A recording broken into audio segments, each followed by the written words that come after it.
Secrets and Spies presents Espresso Martini with Chris Carr and Matt Fulton.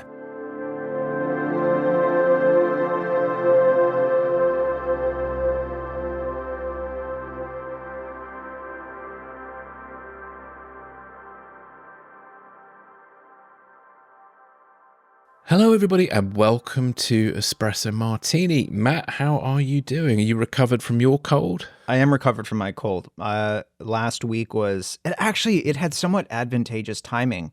I sort of felt it coming on as we recorded our last one. I didn't. Yes, I could hear it towards the end. Yeah. You can, if you, Jonesy from Hunt for Red October with his big headphones would be able to hear that I had a cold coming on in the last episode.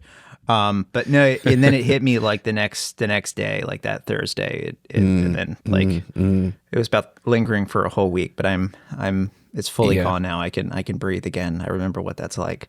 That's good. You've also had separate crud incident. Yeah, I don't think it was yours. No, but, that would be interesting if it was. Certainly, I don't know how that happens, but yeah.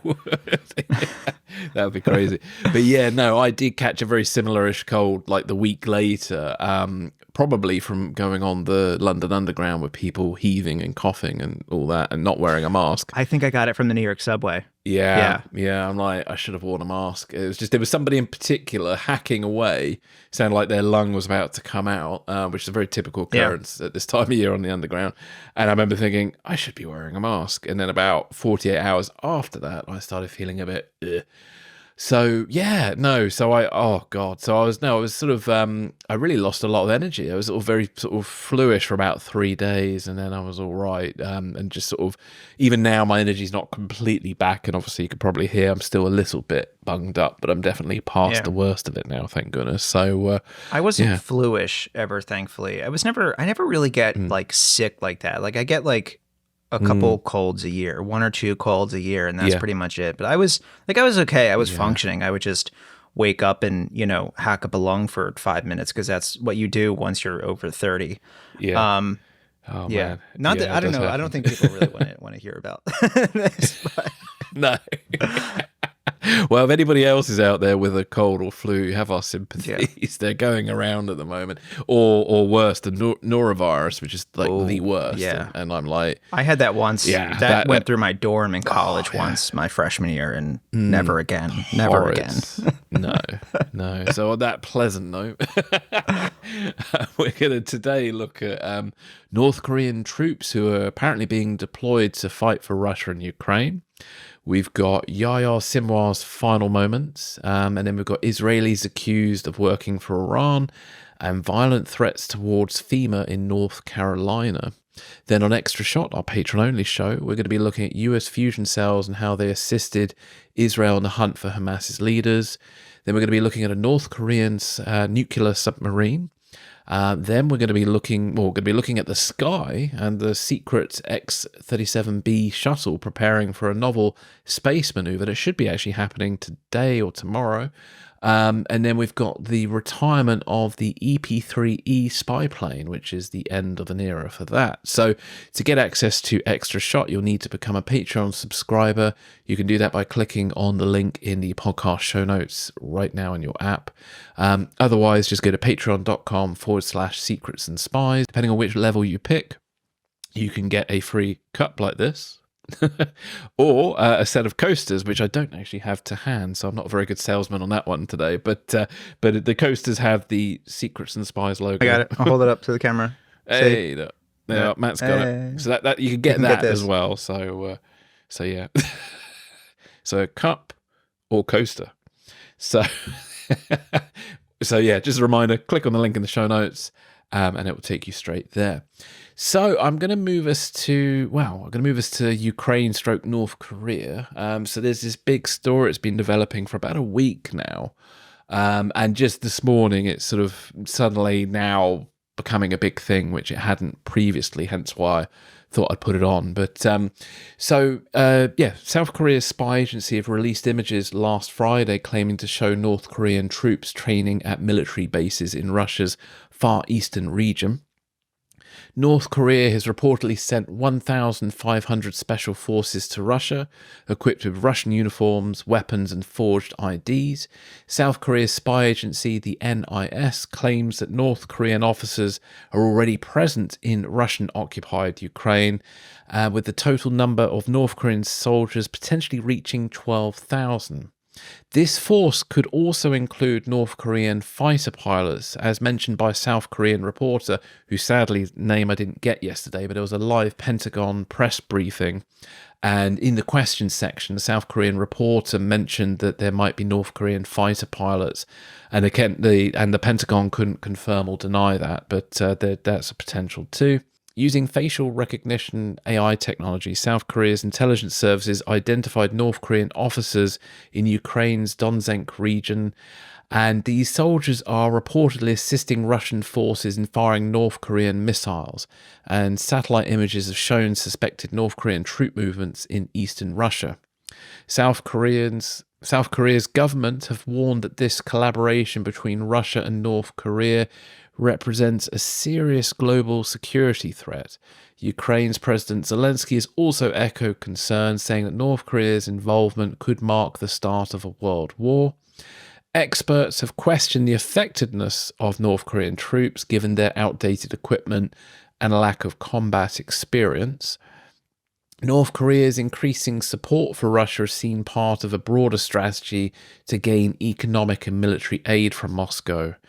Meanwhile, North Korea has severed ties with South Korea, declaring it a hostile nation and cutting off road and rail links. And Ukrainian intelligence believe that North Korean troops will be ready to fight from the 1st of November. So this is a pretty hot story at the moment, and things could change by the time you hear this. But only now the Pentagon are really kind of confirming what South Korean intelligence and Ukrainian intelligence have pretty much said and what we've repeated here. So, Matt, what are your thoughts on this development? Yeah, Lloyd Austin just confirmed this morning that North Korean troops have been deployed to Russia around Vladivostok. Just this morning that came out. From the Russians, this is a very kind of interesting, I don't know, trade-off, I guess. I mean, at one point in this article says this, the North Koreans don't have any actual combat experience. You know, I mean, they're one of the largest militaries in the world. Very poorly equipped thanks to sanctions, even though I think their own domestic production kind of holds its own, considering, you know, what their economy is able to support. But of course, that comes at, you know, the expense of their people living in like abject squalor. But I guess this does give, on the North Koreans, they get combat experience, or at least that's what they're meant to get, right? Perhaps at amongst their NCOs, you know, their captains, their majors, their colonels, like actual battlefield combat experience, which certainly is useful to a degree. The other thing that's really interesting about this war, Philip Smythe and I have talked about this a lot. I forget if we talked about it I don't think we talked about it on the air, but something that's really interesting about these two wars in the Middle East and in Ukraine recently is they become proving grounds for emerging tactics and technologies that you would see in the next great power conflict, whether that's fought at some point in the future in, say, the Baltics or in the Indo-Pacific region, right? So whether that's drones, swarms of drones, AI-enabled targeting technologies and stuff like that, right? I mean, yeah, there's reports now that there's North Korean troops coming into the battlefield in Ukraine.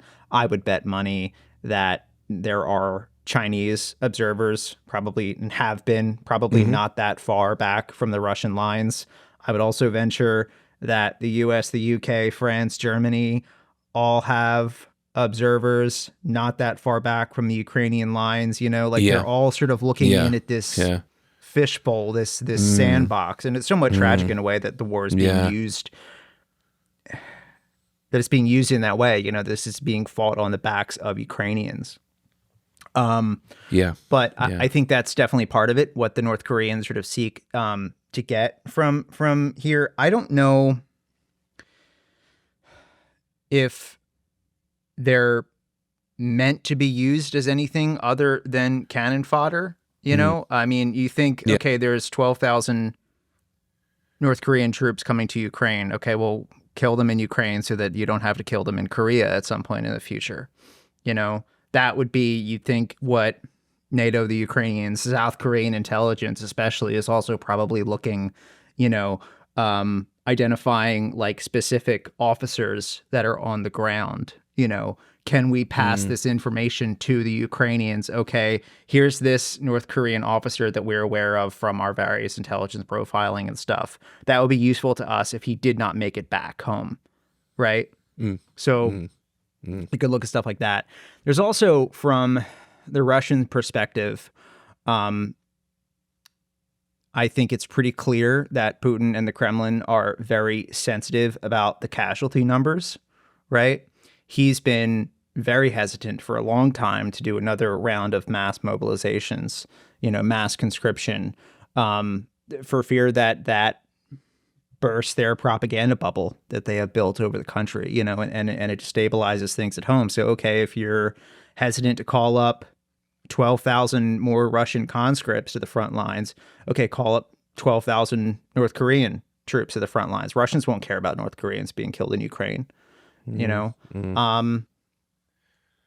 it's a very interesting sort of trade-off. The other thing that I think with this story, it's extraordinarily difficult for two militaries, especially two that don't share a language, to learn how to fight together effectively, no matter how closely politically allied their governments are. I mean, NATO is the best trained, best funded military alliance in the world, and it's a full-time job that we've been doing for, what, 70, 80 years? Almost at this point, learning how to fight together and drilling that consistently again and again and again. It's very hard. And I would be curious to see how effective this, you know, this partnership is on the battlefield, if it's effective at all. I think that's very much remaining to be determined. The other thing is, I think Kim Jong-un will be owed quite a pretty penny from the Russians. And this article states that a bit. It's, you know, what he's going to ask for in return is, I don't know, in Extra Shot, we're going to talk about a North Korean nuclear submarine project. Maybe, I'm sure that would be on the list of subjects that Kim Jong-un would like to bring up with the Russians, help with that project potentially. Yeah. Well, I worry a little bit that he might have similar ambitions to Putin to make North Korea again, you know, and take on the South. There's a real potential. Somebody pointed out, I think it was Tyler Rogaway from the War Zone pointed out that apparently Ukraine has similar terrain to Korea, and any kind of fighting experience in that terrain could be useful for North Korean troops should they wish to go head-to-head with South Korean troops down the line. Also, it's believed that North Korea will sort of, we talked a bit about this sort of, they'll get better experience in an active war zone, but they'll also get training on more modern equipment, because so far North Korean troops have not really been in a modern battlefield. Well, as far as we know, at least.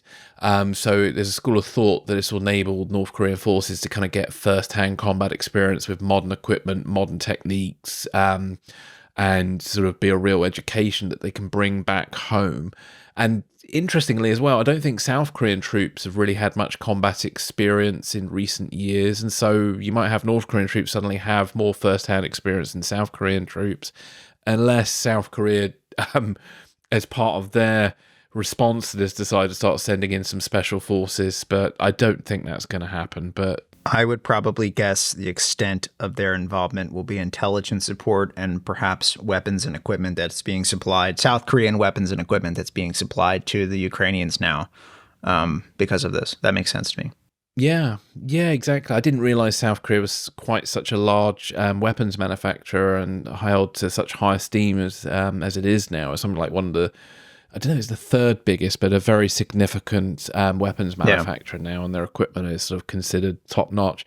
And in fact, they're sitting on surplus 105 millimeter artillery rounds, apparently, that could be very useful to make life difficult for the Russians and North Koreans should they decide to ship that to Ukraine, because Ukraine do have. I think they've got over, I think it was over 200 artillery units that could take that round. So that could be very useful because, again, artillery shells are kind of come up as being running short, and that could be very helpful. The other thing I read as well was that there's a school of thought that the North Koreans might be used at this stage to kind of take on almost sort of like a sentry duty at bases and things, which will then free up Russian troops to kind of continue on with the fighting. And then the North Koreans are kind of in a backup position, providing security, and then over time, I guess, once they're a bit more up to speed with things, then they can start being used on a more regular basis. I would imagine the special forces would have slightly better training and probably would be used with Spetsnaz and things like that on a almost immediately. But I think the more kind of regular infantryman, I don't think they have any infantry women. I could be no, they do actually, don't they? I don't know if there are any women going to into Ukraine or not, but certainly infantry people, should we put it that way, could be more for security at this stage and then come in later on. So we'll see how that sort of develops. But I've been quite surprised at how little coverage this has really had in the UK until literally the last 48 hours, because I've been reading about this a good week now. And in the mainstream sort of press and the BBC, it barely got a mention. It got it was one page on the Ukraine war page for a good week before it sort of started to really kind of be taken more seriously. And I'm just surprised that this isn't seen as a sort of bigger thing, because it is a huge escalation in symbolically at least, because now North Korea are getting involved in a land war in Europe. And at least from a symbolic point of view, that's pretty bad. And how's the coverage in the US been in comparison? I haven't been glued to the news as much in the past couple weeks. I haven't seen as much about this. I mean, I know it's definitely been reported. I wouldn't say that it's wall to wall coverage, or certainly like a leading story. Yeah. We're pretty distracted at the moment. We're pretty focused inward right now. Yes, well, yeah, with the election and everything. No, totally, it's a big thing. It's not particularly big currently, but yeah, it could heat up quite quickly. But let's hope not. One other thing as well that came up, Michael Weiss on his Foreign Office Substack yesterday mentioned that North Korea have already supplied 1.6 million artillery rounds plus ballistic missiles to Russia to help it in its war against Ukraine. So obviously North Korea have already been semi-involved in all this prior to sending in troops. And obviously now there's been some videos showing North Korean soldiers conducting training drills and collecting uniforms. I don't know if you've seen them, but I've certainly seen them on Twitter. They're sort of doing the rounds. And we've already mentioned, obviously, so South Korea is sitting on a huge surplus of 105 millimeter artillery rounds. So currently South Korea have not given any lethal aid to Ukraine, but President Yoon Suk Yeol's office has sort of said that we are going to consider supplying weapons for defensive purposes as part of the step-by-step scenarios. And if they seem they're going too far, we might consider weapons for offensive use as well. So obviously the South Koreans are really kind of considering what they can now supply in a kind of almost tit for tat strategy. Because I think, the South Koreans, when I was in Korea, obviously back in, was it 2002? That was a very long time ago now. There was always tensions between North and South Korea, and I was there when President Bush gave his famous Axis of Evil speech, and alert levels sort of went up whilst I was there. South Koreans became much more nervous. I remember being on the equivalent of the underground there and seeing like lots of posters warning members of the public to look out for North Korean submarines, and in particular to be careful about being kidnapped from beaches, because there's this sort of thing of North Koreans occasionally kidnapping people Yeah. and stuff. And also there've been incidents in the past where North Korean special forces have sent sort of frogmen onto the beach to then infiltrate Korean society, and one or two have ended fatally. So there's a lot of tension there. And it's also interesting, the North Koreans are currently in a base that's about 4,000 miles from Ukraine. So it's out of touch from Ukrainian kind of conventional weapons as we know of. Whether Ukrainian special forces or something have reached to get to Partisans. or partisans and things like that, who knows? We will see. But it's and it actually as well, it reminded me of how big Russia is, because Russia literally, to get into Russia from North Korea is just a short boat ride. And you're like, bloody hell, Russia does stretch across a huge part of the globe. We forget that sometimes. At least I forget that. Vladivostok's about as far as you can get from Ukraine and still be in Russia. Yeah. So it's crazy, isn't it? Now, one other thing as well, we haven't really ever talked about the South Korean intelligence services, so I'll just give a quick overview of what they have. So they have the National Intelligence Service, and that's the main agency in South Korea, and it was previously called the Agency for National Security Planning, and then prior to that, it was the Korean Central Intelligence Agency. So despite its name changes, it is the main intelligence agency, so NIS. And obviously they're responsible for foreign and domestic intelligence. And then you have the Defense Security Command, which is part of the Ministry of National Defense, and that agency works with NIS to collect national security intelligence, specifically on North Korea. Then you've got the National Security Council, who both those bodies report to, and those bodies advise the President's office. Then you've got the Presidential Security Service, the PSS, which is an independent agency that protects the president, prime minister, and their families. And obviously it's based on the US Secret Service. Then you have the National Police Agency, which is pretty much does what it says in the tin. It's the coordinated police agency that looks at sort of domestic threats from a law enforcement perspective.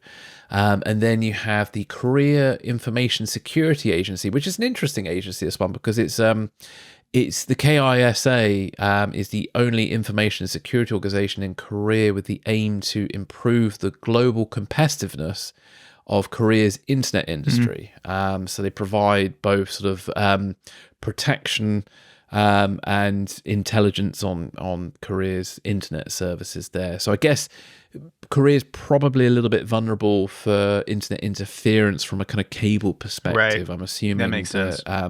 They're probably concerned that North Korea could send subs or something to kind of cut the ties of the cables. And I know my time in Korea, obviously Korea is a very technology focused culture. So again, if they lost the internet, that could be a huge problem for their economy. So I can see why they have an agency that's sort of dedicated to protecting it. So I thought that was quite interesting, and I certainly in the new year would love to find one or two guests who could talk to us about Korea, because just again it's always about trying to find the right people and then find the right person who can speak English, because I think if we had a live translation going on the podcast, I'm not quite sure that would sound so great, but I don't know, we could try it. It's like sensory overload. It could be. It could be quite interesting, but we will see. But if any listeners out there can recommend any security experts on Korea who are Korean, please send them our way, because I'd love to chat with some people about Korea. And hey, put it in our Secrets and Spies place to visit as well, because I'd love to go back to Korea at some point, because I really enjoyed my time out there. I love Korean food. I was a big fan of this lovely pancake that kind of has a sort of fishy flavour to it, which is really nice, and kimchi as well, and the army stew, which I've completely forgotten the name of, but it's because of the American army influence after the Korean War. There's this stew that has kimchi, baked beans, hot dogs, spam, tin spaghetti, and it's all kind of mixed together. That's like they took all the junk from MREs and just put them in a pot. Yeah. But it actually tastes really good, and I think you have a fried egg on top the way I've had it, and it's actually pretty good. So, and then there's the dish from the film Parasite as well, which I again forgot the name of, but that's really nice as well. Ramdong, I think is the other. Yeah, it's really nice if you've not had it. So yeah, I have a feeling we'll be hearing more about this story, and we may end up talking about it again on future episodes. But it sort of seems to be a sort of developing story, and there is this sort of fear about what does this all mean, because again, it's sort of more evidence of this sort of axis between Russia, Iran, China, and North Korea, and as we said just moments ago, there'd be the North Koreans are definitely going to be getting something from all this, and I could imagine it's going to be kind of more advanced military technology of sorts, and then what does one do with that technology? That's the worrying thing. Bottom line here with me, if I'm South Korean intelligence, I would want to identify specific North Korean officers in Ukraine, battlefield commanders, people the regime would miss, could not easily replace, identify them, pass that information to the Ukrainians, and make sure they don't make it back home. Yeah. And the Ukrainians, I mean, my God, they're getting really good at killing off people in Russia, because there was a bomber pilot who was responsible for one of the many terrible bombings that happened, and there was one recently of a shopping center, I think, and they tracked down the pilot on the plane and killed him. And it's like, wow, the Ukrainian intelligence services have got an incredible reach. I mean, as icky as it is, they are in a war with Russia, and I can kind of understand why they're doing what they're doing, and I don't think many people will be shedding a tear over the loss of that pilot, other than obviously his family and friends. The pilots are often more valuable than the planes they fly. Yeah, because of the training, etc. As the Ukrainians are sort of finding at the moment, getting people who are skilled enough to fly those, everything from F-16s, etc., is a bit of a challenge. So yeah. Well, Matt, let's take a break, and we'll be right back.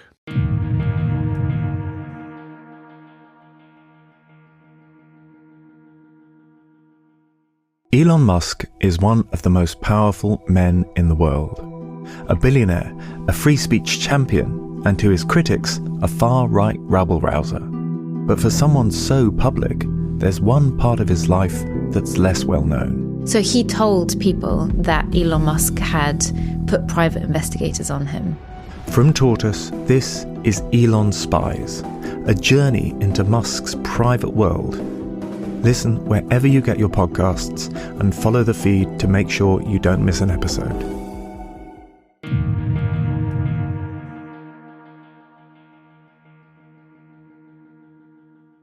Well, welcome back. So let's move into Yahya Sinwar's final moments. I'm sure many of us have sort of seen the famous video now on Twitter where the one-armed Sinwar throws it looked like an orange stick at a drone. I couldn't quite tell if it was orange or not, whether it was a trick of the light. It was really weird. Yeah, I had trouble seeing what that was at first, but yeah, it's just was it a broom handle or something? Yeah, some sort of the building had collapsed around him, so presumably, I don't know, some piece of that or whatever, but yeah, basically a big stick. Yeah, it's a final moment of defiance and desperation there. But so what led to all that? So Israeli trainee squad commanders from an infantry unit stumbled upon Yahya Sinwar, the Hamas commander responsible for the 7th of October attacks, after a year-long failed manhunt by elite Israeli special forces. The discovery happened on a routine patrol in the Tel Al Sultan refugee camp in Rafah. Sinwar's location was not entirely random. The IDF had found traces of his DNA in the area in early September in an underground passageway a few meters from the tunnel where bodies of 6 executed Israeli hostages were found.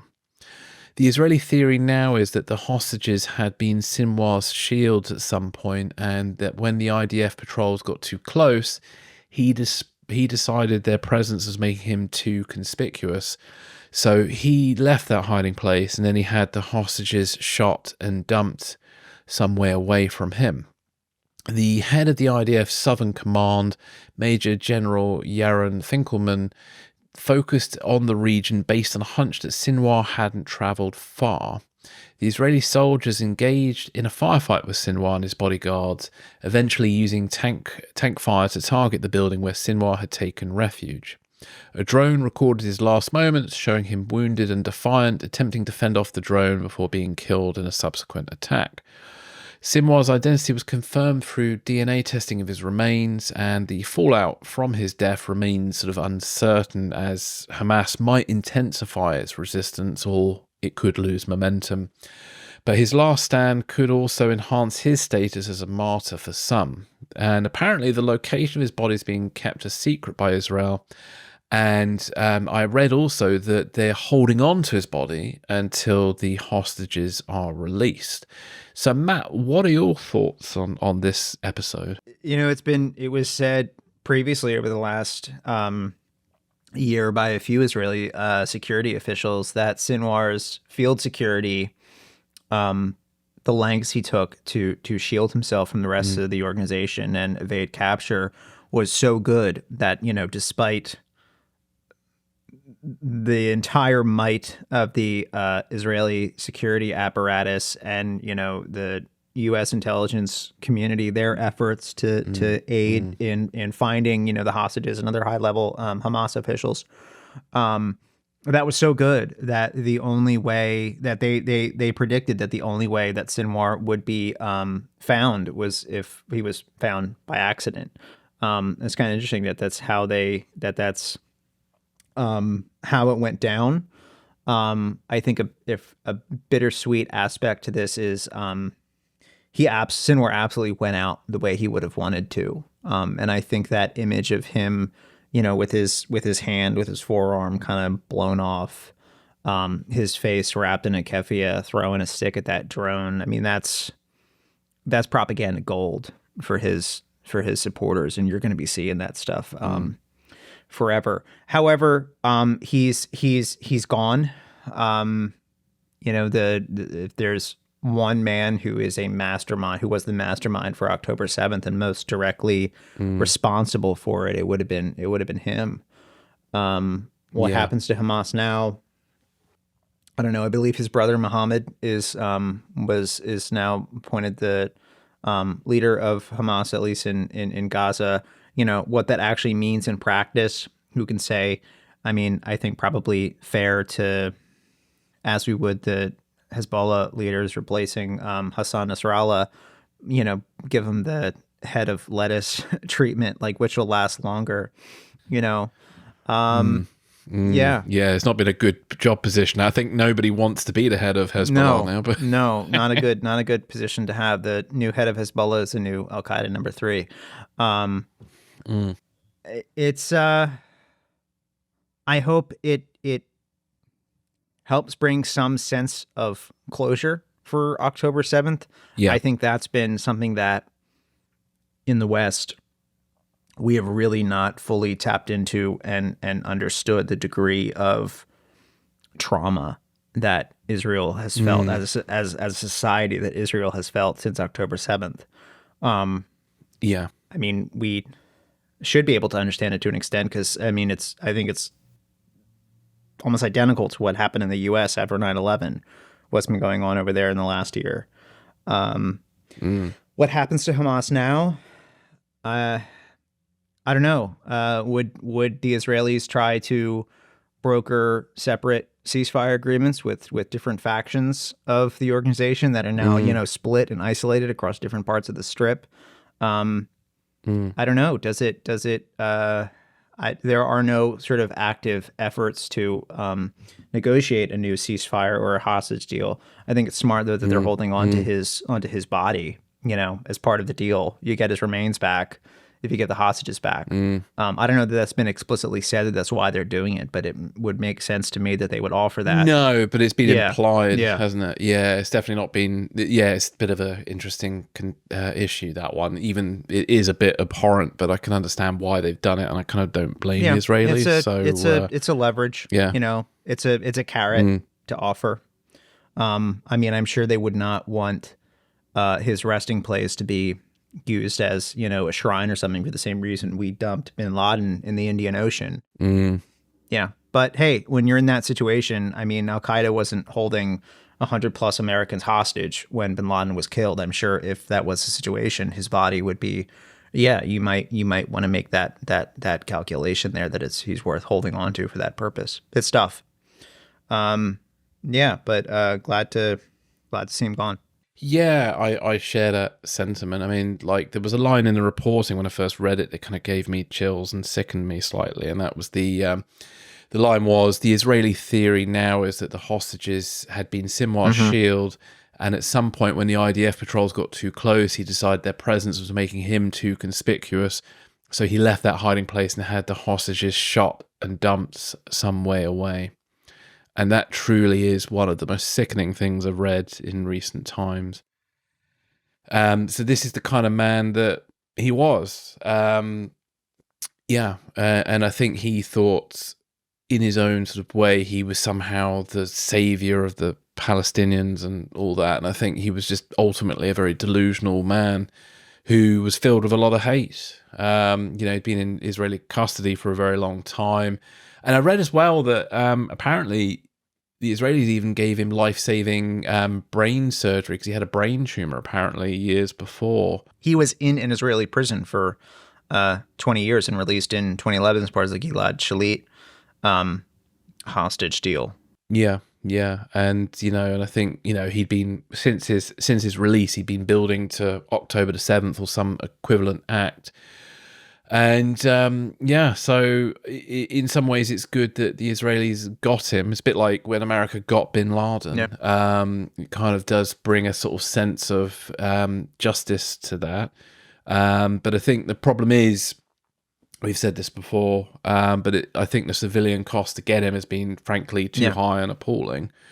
And I think Sinwar wanted it to be that way. And I think this whole operation by the Israelis in the long run, have sort of played into his hands and may well have done serious political harm for Israel's future. And I think there is a real risk that we're going to just see endless T-shirts of a picture of Sinwar on his chair throwing that stick at the drone or something. You could turn that into kind of cartoon. I just think that they've unfortunately given him the death he wanted, as I think you mentioned just moments ago. Yeah. So it's I hope his death does lead to some sort of way forward for the people of Israel, Gaza, and the West Bank that is more peaceful than the one that we currently have. Just seeing the world that we're in, I won't hold my breath on that. I suspect the Israelis will probably want to go even further and harder at Hamas and really crush them now in their moment of potential weakness, because now they've cut the head off of the snake, so to speak. This is, the whole decapitation strategy, which certainly the Americans, US military and stuff have talked about, is very much a real strategy. And some people really do believe that if you do kill the head of a terrorist organization, it really does do some serious harm. But, when you look at Al-Qaeda and ISIS, to some extent Al-Qaeda has been severely degraded after it's not Bin Laden what it was. died and the subsequent leaders. Definitely not what it was, but it still exists. Right. And the same with ISIS. I think ISIS still exists in various forms. So I don't think you'll ever 100% get rid of Hamas, but we will see. And obviously, as it was noted in the article, it is slightly ironic that it was a low-ranking Israeli soldier or a group of soldiers would be the ones to find him and not the elite special forces. So yeah, very interesting. Yeah. I wonder how they feel about it. Sayeret Matkal. Yeah, those guys. Yeah, am I right? They released the name of the soldier who killed him. I think I saw that somewhere. I could be wrong, but I don't know. I would, if I was that soldier, I would not want my name released. Well, no, because then you become a target for any supporter of Hamas. I think you'd almost have to change your name and identity should you ever leave Israel. I think that'd be a very bad move. I did read somewhere on Twitter a name, but again, that could be a load of BS. I couldn't really. It's one of those things where I kind of half read it and never really followed up on it. But it struck me as really stupid if they did release his name. But I think to your point about dismantling Al-Qaeda. I mean, getting bin Laden was a big deal for that. There was not a death blow to Al-Qaeda. I mean, it gave us a huge insight into how the organization functioned, I should say, given all the intelligence that the CIA pulled out of his compound. But I mean, I was I was in the crowd outside the White House on the night he was killed. I'll never forget that. And yeah, I think I remember that night, and then I mean, that was May 2011, right? And then the following September, I remember watching on September 11th that year, so the 10-year anniversary. I remember watching Obama speak at the ceremony at the World Trade Center, and yeah, that being the first ceremony after Bin Laden had been killed. I mean, it wasn't a death blow to Al Qaeda. Al Qaeda was still around. They're still around now. I think what was most important about that is I think that his death and that right at that 10-year anniversary, just as, you know, Sinwar's death came in the sort of 1-year anniversary of October 7th, it I think was the beginning of the end of American society feeling it was gripped in this, you know, war on terror mentality, you know, dealing with the trauma of 9/11. I believe that, Bin Laden's death right there, that 10-year anniversary was, I think, if you were to chart like the beginning of the end of that, that was definitely it. So, you know, hopefully the same rings true for Israel. Yeah, indeed. And just with Al Qaeda, interestingly, obviously, I ultimately think the biggest death blow to Al Qaeda was ISIS. Yeah. You know, I think this is the thing with terrorist groups; they all end up kind of in competition for each other. Yeah.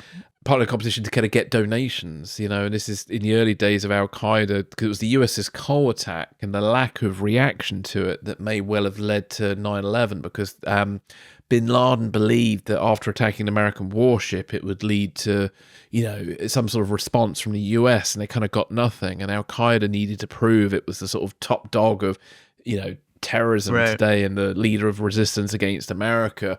And so sort of 9/11 came about and upped the ante, and then Al Qaeda suddenly was taken seriously in the Middle East, and suddenly donors, you know, in Gulf states, etc., started to give them money. And this is the interesting thing with terrorism. A lot of the time, it's more about making money and getting kind of power than it is about anything else. And certainly when our special on Hamas after October the 7th, we talked a bit about the money that they were making. I can't recall it now, but if you go back to that episode, there's some interesting stuff about the amount of money they do make. And obviously they have offices in Qatar, and I'm sure there are people who all across the Middle East and beyond, and probably in the West as well, who have given money to Hamas, especially after October the 7th.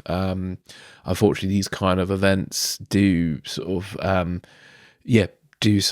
show their effectiveness, and people then, you know, who are sympathetic to them will give them money to kind of congratulate them for what they've done. So it's, not cool. So whether this decapitation strike really does something or not, I don't know. Time will tell. Time will tell. And God forbid there might be another terrorist organization waiting in the wings somewhere who will do something equally horrific or worse, and then they'll become the focus of counterterrorism strategy. Because certainly in Africa, and more in Africa than the Middle East, I think that things are really picking up with ISIS at the moment, and that's something we need to look at. They're exploiting that vacuum that's there and on the continent. Yeah, exactly, because terrorist groups operate in failed states. It's really helpful for them, for, you know, because they can provide logistics, etc., and get recruits, and no law enforcement to really kind of get in their way. So who knows what the future holds in that regard. But on that cheery note, I'm going to hand over to you, because you picked out a really interesting story about this sort of Israeli spy scandal going on at the moment. Yeah, very rare, and I mean, especially given the context of the last year, very rare and interesting case of a group of Israelis being arrested for spying for the Iranians. So let's get into it. So 7 Jewish Israelis of Azeri origin, so from Azerbaijan, of Azeri origin have been arrested for allegedly spying for Iran, carrying out 600 intelligence gathering missions on sensitive Israeli military and infrastructure sites, including IDF air bases and energy facilities. The suspects reportedly gathered intelligence on critical sites such as Ramat David and Nevatim air bases, Iron Dome locations, and the Golani Brigade base, where a Hezbollah drone attack recently killed 4 soldiers. They also identified Israeli citizens for potential attacks by Iran. The group, motivated by financial gain, was allegedly directed by Iranian intelligence agents and paid hundreds of thousands of dollars with funds routed through Russian intermediaries. The suspects were aware their actions could aid enemy missile attacks. Israeli security agencies describe the espionage as one of the most serious known to the state, inflicting substantial security damage. The arrests were part of a coordinated counterintelligence operation by Israel's Shin Bet, police, and military intelligence. This case highlights Iran's persistent attempts to recruit and exploit Israeli citizens for espionage and terrorism. It follows a series of recent arrests and investigations into similar espionage networks within Israel. Chris, what did you think of this one? Well, yeah, it's quite an eye-opener, this one, because it is hard to imagine someone from Israel would willingly work for the Iranian intelligence services, who clearly their aim is to help destroy Israel, or at the very least seriously undermine it. And as per the police, the network members were aware that the intelligence they provided compromised national security and could potentially aid enemy missile attacks.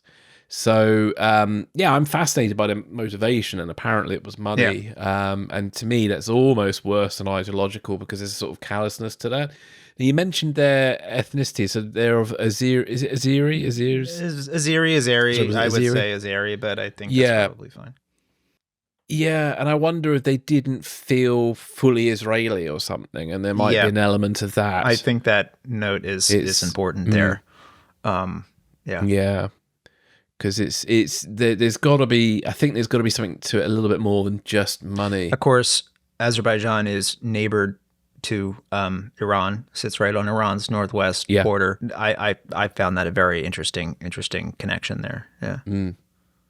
Yeah, indeed. Because when you look at, like, should we say, spy scandals that involve Americans working for China, it tends to be those people have some sort of Chinese heritage and maybe don't feel fully American or something.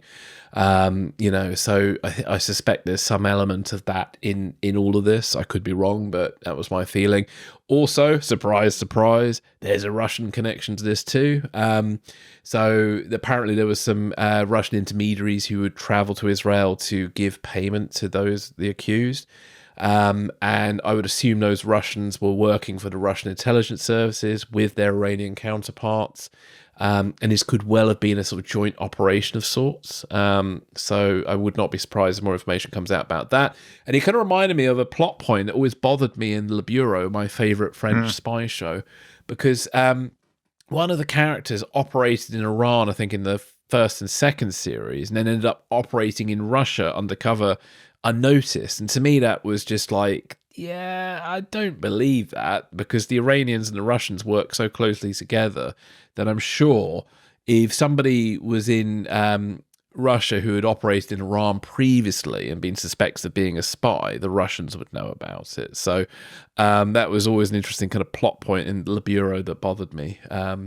But apart from that, total tangent there. But no, fascinating scandal kind of going on at the moment. And is it 6 of them, and they were all kind of related to each other? Is that right? I'm not sure if they were related to each other, but it's 7.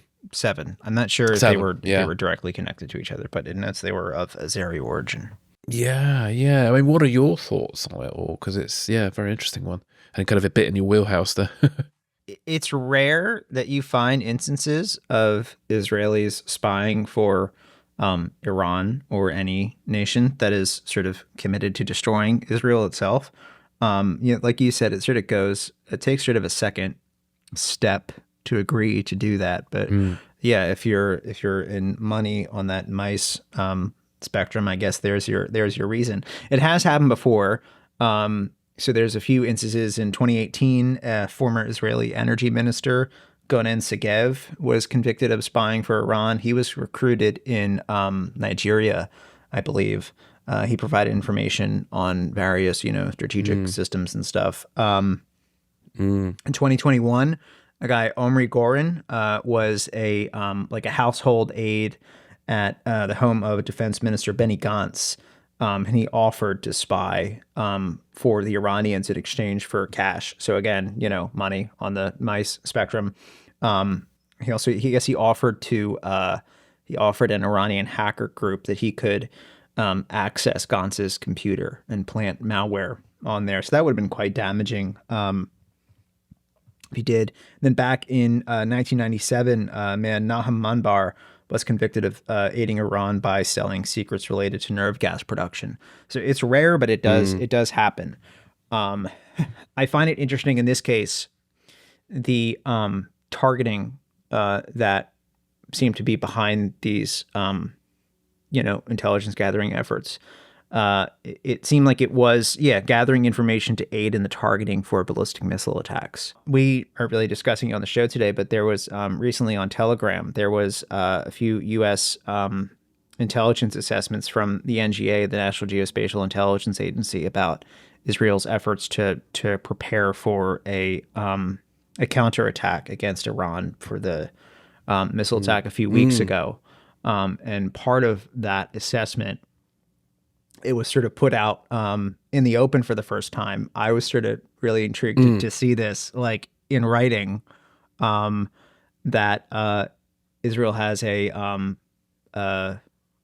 long-range, I guess, stealthy or low observable reconnaissance drone capability at, I think it's Ramon Air Base, in the Negev, that they've been flying operations to, gathering their own targeting data for their strike, their anticipated coming strike against the Iranians, right?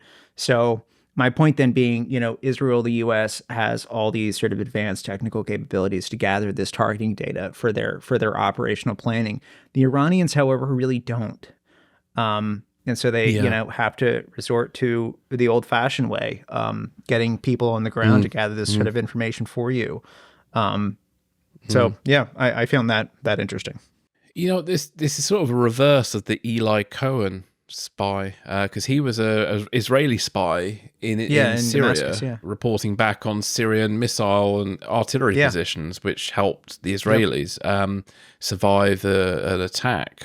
So it's kind of like a reverse Eli Cohen in some respects. Absolutely.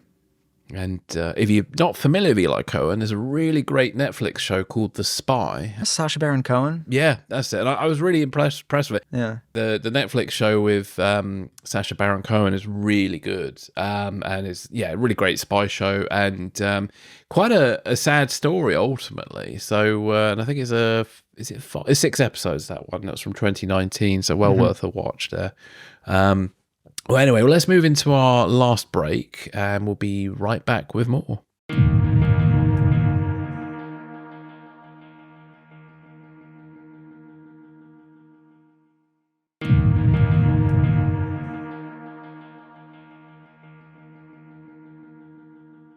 We're back. So, Matt, you wanted to talk to us about some threats toward FEMA that have been kind of kicking off in North Carolina. Yeah, so this follows a bunch of issues with Hurricane Helene, which came through the southeastern U.S., devastated big swaths of Appalachia, western North Carolina, Georgia, around the Asheville area, and the slew of conspiracy theories that had propagated up after it. So now we have some actual instances of potential violence stemming from it. So a North Carolina man, William Jacob Parsons, was arrested after allegedly threatening FEMA workers responding to Hurricane Helene. Armed with a handgun and rifle, Parsons was charged with going armed to the terror of the public. I had not heard that charge before, at least described that way. No, it was a bizarre one. I read it it took me a second. I was like, wait, what? Yeah. Okay, I get what that is now, but I had never seen it. I just never seen it put that way before. Anyway, no, and his threats led to a temporary suspension of FEMA's door-to-door relief operations. Misinformation circulating online exacerbated tensions, leading to public distrust of FEMA and contributing to threats against its workers.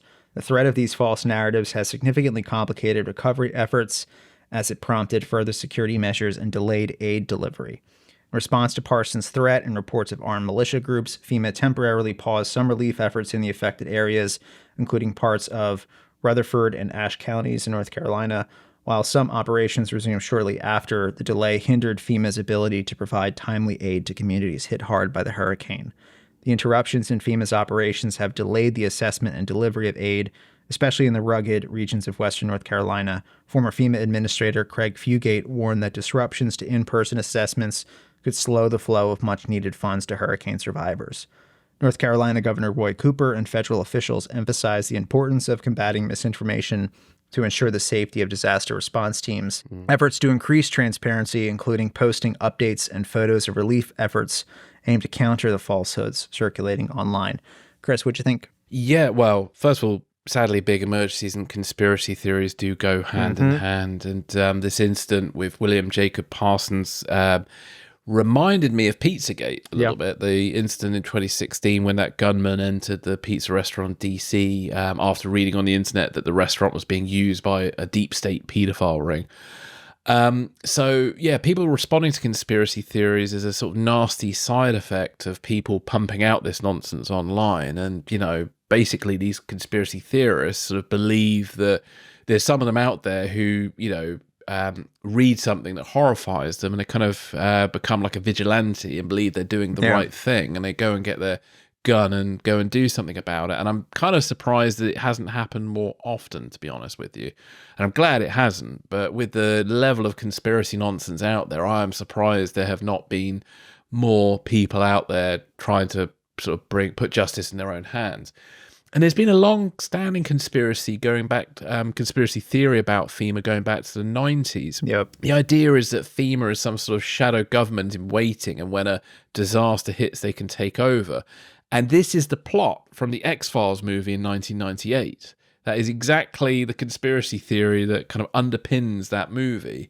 And as fun as the X-Files was in the 90s, now when you look at it, you think, oh my God, it kind of just feeds into this nonsense. Someone we talk about on here a lot from time to time, how these depictions of things focus on conspiracies and stuff. It pickles people's brains to believe that that's real life. Yeah. And I was, and I still had this, I was a huge X-Files fan. So I've got the I Want to Believe poster. I've got this I Want to Believe poster. It's almost semi-ironic now. But that was a huge show for me in the 90s. And it probably led to me becoming a conspiracy theorist for a few years. I'm sure in my subconscious it was all there. And it kind of bubbled up to the surface for a while. Now, you know, I'd like to think I'm a reformed conspiracy theorist. A lapsed conspiracy theorist. Or lapsed conspiracy theorist. Yeah, maybe I'm a lapsed one. I don't know. But there we go. I'll leave you to decide on the, what the appropriate terminology is there. But so the Carnegie Endowment Group, I was reading about how conspiracy theories have been weaponized. And the Carnegie Endowment Group stated that past incidents have clearly shown that foreign adversaries have figured out that disasters are kind of fertile ground for undermining faith in the government and dividing Americans. So just a reminder, a lot of conspiracy theories do have their roots in foreign propaganda with the goal to undermine your faith in your government and to divide you. And this is the kind of the goal of Russian and Chinese propaganda. And in 2023, apparently the Chinese government ran a campaign that blamed wildfires in Hawaii on US government-funded weather weapons. Also that year in 2023, a train derailment in Ohio became the focus of a Russian government-run campaign through verified bots on X or Twitter, claiming that the US was sending social services to Ukraine before helping people in Ohio. So obviously in a similar vein, you've got these conspiracy theories about FEMA in North Carolina claiming that FEMA is somehow blocking or seizing vital aid. And that's not true.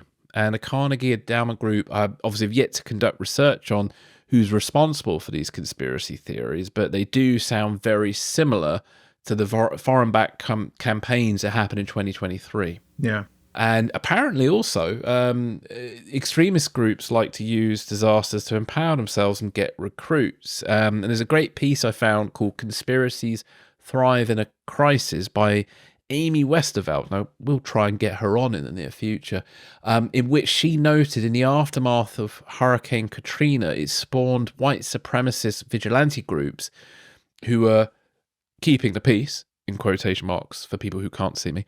So these people were keeping the peace in New Orleans after the storm. And then last year, apparently, Oath Keepers have been forming their own little FEMAs, seeing extreme weather events as an opportunity to kind of move in and seize control of an area and get recruits.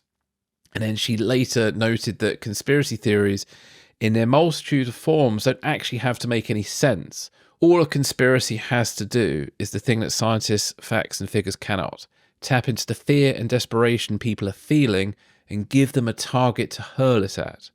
It makes people feel better and less alone.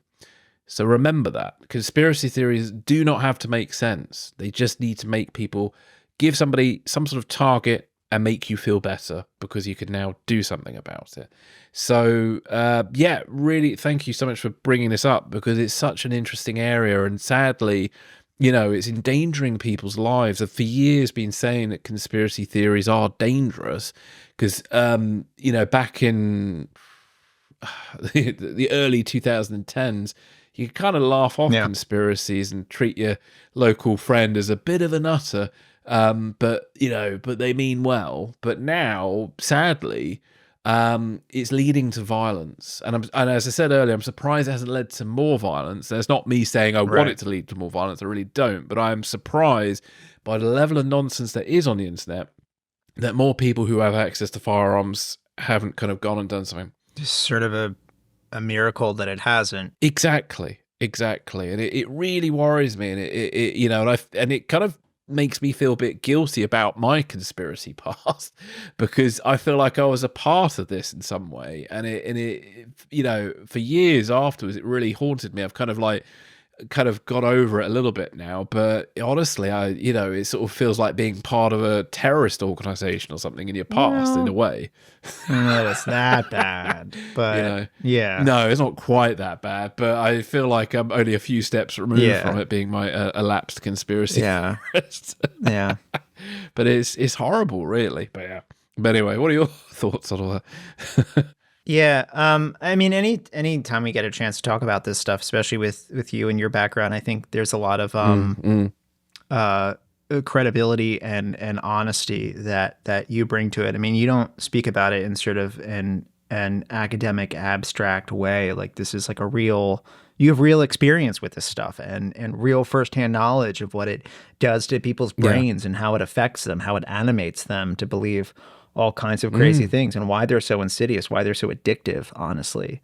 So it's always very interesting to hear you talk about it. I mean, it's not, as you sort of said, FEMA's always been a lightning rod for these conspiracies, and that, you know, most of what FEMA's job is, probably 60 to 70% of what they do is respond to natural disasters, you know. So if conspiracies, as you said, follow natural disasters, if they're breeding grounds for natural disasters, it makes sense then that the federal agency that's tasked with responding to them, to coordinating the response to them, itself is sort of perpetually always in the crosshairs. I mean, in 2005, after Hurricane Katrina, Alex Jones and those type of figures you know, said that FEMA was using the hurricane as an excuse to take over New Orleans. I mean, there were those conspiracy theories about levees being blown up during the storm that went around all over the place. It goes back to the 90s, you know, groups like the Michigan militia on the far right said that, you know, FEMA's been planning to set up concentration camps for Americans to go to, and that's always been an aspect of these conspiracies on the far right. You know, that FEMA's sort of this New World Order kind of shadow government in waiting, right? That's going to seize control of American society at any moment. And I'm surprised it's taken them so long to do it. They really are taking their time, aren't they? Yeah, really. It's like, how many natural disasters are you going to let come and go before you know, snap in the secret plan? You know, I think the difference. So these conspiracies and the people who propagate them have always been out there, right? They've always been in this, in these, you know, fever swamps.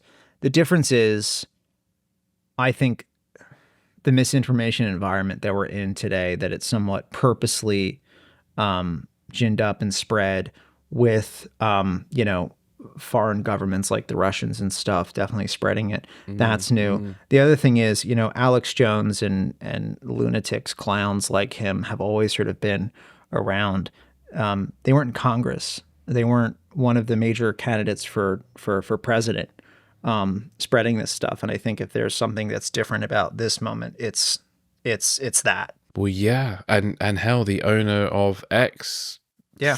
Elon Musk spreads so much nonsense now through just a single tweet, or do we call it a zeet now? I don't know. What do we call it? A tweet now? Oh, I heard a really good one. Yeah, I forgot. all right. But yeah, honestly, yeah. So it's painful. It really is, and it's dangerous. And as you just said moments ago, it gets exploited by foreign governments now. I'm still fascinated to understand the true origins of a lot of popular conspiracy theories, and whether they have their roots in foreign propaganda from the get-go, or whether foreign propaganda just exploits them. They certainly exploit them at the moment. With the whole FEMA thing, you can see why so many people got all upset about kind of COVID and thought, oh my God, this is it. FEMA are taking over. And we've all, those of us who survived COVID, and I'm grateful that we have, we're not in a FEMA concentration camp, for fuck's sakes, unless they pulled some major kabuki and we're in the Matrix. Yeah. We're in the Matrix. FEMA built the Matrix and we don't even know. Yeah, it is all like a figment of our imagination, which is just a load of nonsense, yeah. We could crank up some serious ad dollars if we started saying that. The truth. Yeah. Oh my God. So yeah, the truth, such a loaded word these days. Yeah. There we go. Well, no, again, thank you for bringing that up. And is there anything else you want to add on that, or are you happy? No. It's just sort of amazing to me that this is the only instance of someone pushing it so far that we're aware of, someone pushing it so far that they were actually arrested by law enforcement. It seems like where the guy was arrested, he was in the parking lot of a facility that was being used to sort of coordinate and distribute aid. So, but potentially, and he was arrested. He was armed with a handgun and a rifle. It could have been a very bad situation that we potentially avoided. Yeah. Well, yeah. Sort of FEMA and ATF. Those were the two. Some of the most hated federal organizations, and obviously the Edward R. Murrow building was it 1996 that was targeted? Was it ATF? They were specific. He was Timothy McVeigh was. There was an ATF field office, I believe, that was in the building. Yeah. And was it he was targeting? Or was he just targeting the federal government by targeting that building? I think the ATF was certainly a sweetener, probably a reason. I forget the details of Timothy McVeigh's planning for it off the top of my head. I mean, it's a federal building. It's a symbol of the federal government, that was in the area. It was, I believe that ATF office was involved in the response to Waco. That's it. Yeah, that's correct. Yeah, that's it. And obviously that X-Files movie I mentioned earlier riffs off all of that with its, it used that federal building explosion as kind of inspiration for their plot, which, I don't know, when you look at it now, you kind of think, well, shit, that's a bit sick, isn't it? But yeah, as movies. Back then we lived in a time where you could... where movies were still seen as fiction, whilst nowadays we kind of live in a weird age where a lot of people seem to think that fictional movies are somehow reflective of fact. Yeah, that's my problem with it. When that's the only depiction of these agencies, of these kind of efforts that are depicted in pop culture, and we've so demonstrated again and again and again that people are just. I mean, if people were capable of separating the two and being like, no, that's a silly, dumb, entertaining movie, that's one thing, and this is real life and it's something different, that would be one thing. But people, it's been shown, I think, are just not capable of differentiating the two, and that's a problem. Yeah, I think it is a problem, and it's definitely a problem of our time. And yeah, you can put it down to education, you can put it down to so many things. But I think if you pump out, because movies are so powerful, if you pump out enough of the same sort of story, it has an effect on you. And I think obviously there are real scandals that people kind of use as sort of to back up what they believe. But ultimately, when you really look into the nitty gritty of how agencies work and stuff, it's nowhere near the conspiracy theorists. Because like with the CIA, a lot of conspiracy theorists think that they have this sort of ability to know all and see all, and we've seen many occasions where that clearly isn't the case. And I think one of the interesting things is the conspiracy theories probably give way too much credit to the CIA. Certainly Middle Eastern conspiracy theories about the CIA give them way too much credit sometimes. Some of the things I've heard, it's like, wow, you really do think they're that good. And there are very good secret operations that do happen, but there are plenty that don't, and there's been plenty of fuck-ups, and ultimately most agencies are only as good as the people who work for them. But I think this idea that the federal government is somehow secretly working to undermine everything is just far-right nonsense that kind of has been, through, should we say, horseshoe, adopted by the far left and the far right. Yeah. I've talked about this before with like the movies of John Badham. I've noticed that every movie, the FBI are all just assholes. And you see this a lot in 80s movies. It's like the local cop is the good guy, but the feds are just idiots and feckless and can't be trusted. Yep. And they show up and this isn't your case anymore. Yeah. Yeah. And it's just like, oh my goodness, and I just think it has an effect on people, especially when people don't read. And God, I was at the London Film Festival a week ago, met a man who wants to write a spy movie, and I asked him, had he read any nonfiction? And he misheard me and said to me, oh, I've read Casino Royale. And I said, no. Have you read any nonfiction? No. So why do you want to write a spy movie? It's just like, how are you going to write about something when you don't know a damn thing about it? I know. And he didn't. So it's like, and if he's listening right now, I apologize for using you as an example. But honestly, if you're listening right now, get a hold of us and I will give you an extensive reading list. Oh, I did. Bless him. I gave him a short but pointed reading list for what he wants to do a thing about. But but it seems to be the natural reflex when you want to write a movie about spies is just don't read anything about spies. And you didn't do the work. Yeah. Yeah, and it just strikes me as a bit odd that that's the natural reflex. I remember when I studied, when I used to teach a little bit at a drama school, I used to give advice to students, said, look, if you've been cast as a police officer, don't go and watch endless movies about the police. Go and find some documentaries. Hell, try and find a police officer through a family or friends connection if you can. But if not, at least watch some actual documentaries or maybe read a biography of a police officer that's recent or of the period that you're in. Because so many students would reflexively go and find like Lethal Weapon or something.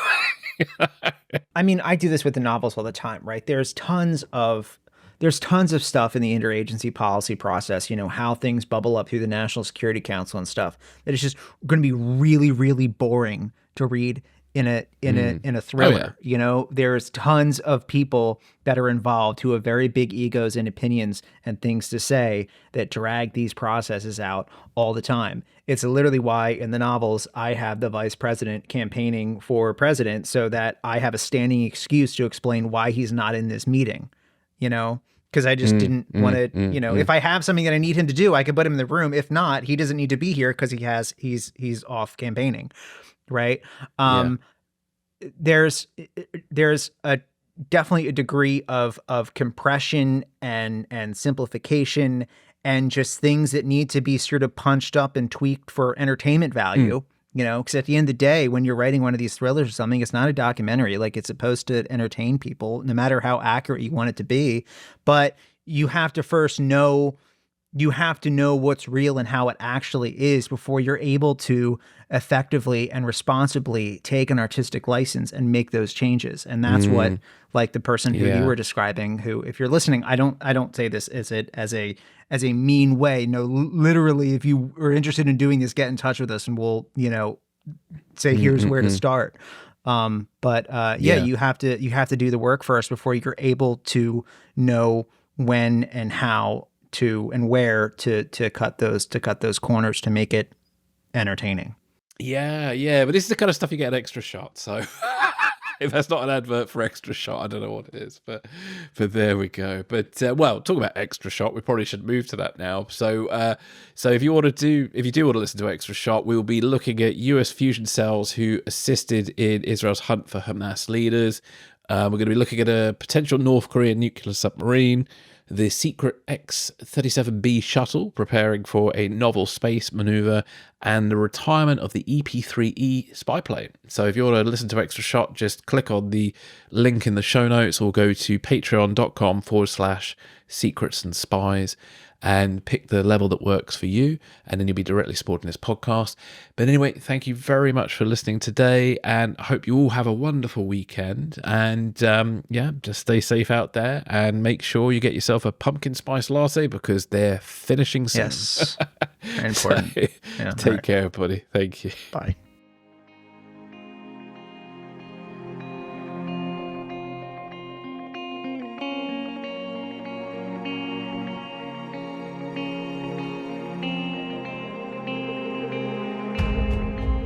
Thanks for listening. This is Secrets and Spies.